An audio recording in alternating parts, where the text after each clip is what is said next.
फिर दिन हुआ पुरानी रात का, करे सो शुक्र हम खुदा की जात का, खुदा की जात का, नया फिर दिन हुआ।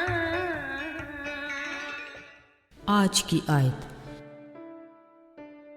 क्या हम खुदा के हाथ से सुख पाएं और दुख ना पाएं? अय्यूब 2 बाब 10वीं आयत। अजीज़ों, हमारी ये दुनिया तरह तरह के लोगों से भरी पड़ी है। बावजूद इसके वक्त के हर मिनट सेकंड के साथ कोई दुनिया में आता है तो लोग खुशी मना रहे होते हैं, कोई दुनिया से जाता है तो लोग दुख के आंसू बहा रहे होते हैं। यही निज़ाम ज़िंदगी है। कुछ भी आसमान और ज़मीन के मालिक खुदा की मर्ज़ी के बगैर मुमकिन नहीं, यहाँ तक कि एक पत्ता भी उसकी मर्ज़ी के बगैर नहीं हिलता। अक्सर ये कहा जाता है कि दुनिया में 2 ही तरह के लोगों को हमेशा याद रखा जाता है, एक वो जो बहुत ही अच्छे होते हैं या वो जो बहुत ही बुरे हैं।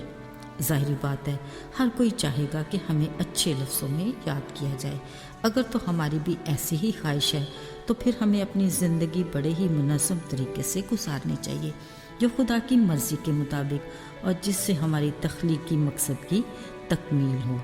अजीज़ों, पुराने अहदनामे में एक किरदार अय्यूब, जिसका मतलब सताया जाने वाला या सितमज़दा है, मगर वो आज तक सब्र शुक्र की बदौलत बेहतरीन मिसाल के तौर पर याद किया जाता है। अय्यूब के बारे में शैतान और खुदा का मुकालमा बेहद दिलचस्प है। कलाम में लिखा है, खुदा ने शैतान से पूछा, तू कहाँ से आता है? वो बोला, मैं ज़मीन पर इधर उधर घूमता फिरता और सैर करता आया हूँ। खुदा ने फिर पूछा, क्या तुमने मेरे बंदा अय्यूब के हाल पर गौर किया?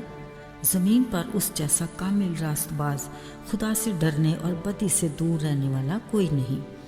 शैतान ने खुदा को जवाब दिया, उसका डरना यूं ही नहीं, उसके और उसके घर के चारों तरफ तेरी बाड़ है। तूने उसके काम पर बरकत बख्शी, गलों को बढ़ाया, पर एक बार हाथ बढ़ाकर उसे छू, फिर देख वो कैसे तेरी तकफीर करता है। खुदा ने उसे इजाज़त दे दी, कहा, सब कुछ कर, सिर्फ उसे हाथ ना लगाना। उसे अपने बंदा अय्यूब पर पूरा भरोसा था कि कुछ भी हो जाए वह मेरे नाम की कभी भी तकफीर नहीं करेगा।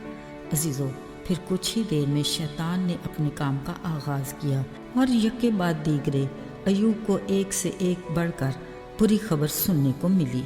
उसके बेटे बेटियां बड़े भाई के घर खाना खा रहे थे कि तेज़ आंधी आई और घर गिर गया और सब कुछ तबाह। माल मवेशी लूटे गए, आसमान से आग नाज़िल हुई और नौकर भेड़ों समेत भस्म हो गए। उधर उसके ऊँटों और नौकरों को कोई तह तह करके चला गया। अय्यूब ने जब ये सब कुछ सुना तो दुख से अपना पैराहन तो चाक किया, मगर जब लब खुले फ़कत खुदा के नाम को मुबारक कहा और किसी भी काम का खुदा पर भेजा ऐब न लगाया। मगर अबलीस की अभी तसल्ली नहीं हुई थी। उसका खुदा से एक बार फिर मुकालमा हुआ।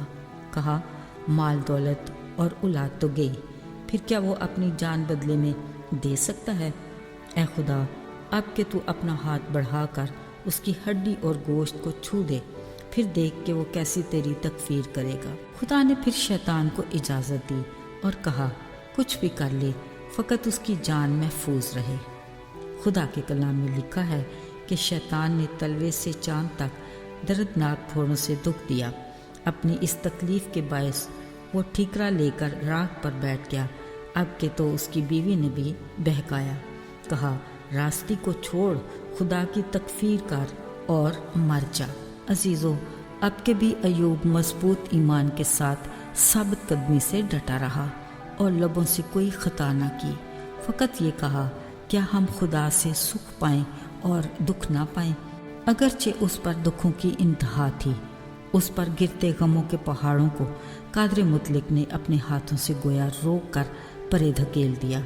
इन मुश्किल तरीन घड़ियों में खुदावन ने महज उसके साथ चलने की बजाय उसे अपनी गोद में बिठा लिया था। यही वजह थी कि इतने दुख भरे हालात में भी साबित कदम रहा। खुदा के बड़े फजल की बदौलत सब्र, शुक्र और बर्दाश्त की कुव्वत के साथ उसने शैतान को शिकस्त दी आगे कलाम में लिखा है कि खुदा ने उसे माल असबाब और मवेशी भेड़ों के गलों को गरज हर तरह उसे दुगनी बरकत दी। औलाद में भी फिर उसे 7 लड़के और 3 बेटियां अता की। चौथी पुश्त तक उसने अपनी औलाद की औलादें देखी और 140 बरस तक जीता रहा। अजीज़ों, क्या आज हमारे बारे में शैतान और खुदा के बीच अय्यूब जैसा मुकालमा हो सकता है? शायद कभी नहीं। ज़रा अपने अंदर झांक कर देखिए, हमें दूर दूर तक अय्यूब की परछाई दिखाई नहीं देती। हम लाडले बच्चे की तरह अपने आसमानी बाप खुदा से फ़कत अच्छे की ख्वाहिश करते हैं और ज़िंदगी में अपनी ही ख्वाहिशात में पड़कर कोई तूफ़ान सर उठाकर हमारे जीवन की कश्ती को डुबोने लगे तो हम घबरा कर चला उठते हैं। आए खुदा, तुझे खबर नहीं हम हलाक हुआ चाहते हैं। ज़रा सोचिए, हमें किस कदर खुदा पर ईमान रखने और उससे रफ़ाकत और उसके कलाम से वाक़फ़ियत की ज़रूरत है। हमें अपने घुटनों को खुदा के हजूर में किस कदर मजबूत करने की भी ज़रूरत है। काश हम अय्यूब के सब्र बर्दाश्त और ईमान के 1/4 हिस्से तक ही पहुँच सकें, ताकि आज के दिन उससे दुगनी बरकत लेकर अपने दिन का आगाज़ कर सकें और बहुत सौ के लिए बरकत का बायस बने। आइए दुआ करें। ऐ हमारे आसमानी बाप खुदावन, हम जानते हैं कि तेरी शफ़क़त की निगाह हर वक्त हम पर है। हमारा ईमान है कि हम जब भी तुझे पुकारेंगे तू हमें जवाब देगा। हमारी मदद कर और हमें सब्र बर्दाश्त की रूह अता कर, ताकि हम तेरी नज़र में मकबूल हों। यीशु के मुबारक नाम में तुझसे मांगते हैं, आमीन।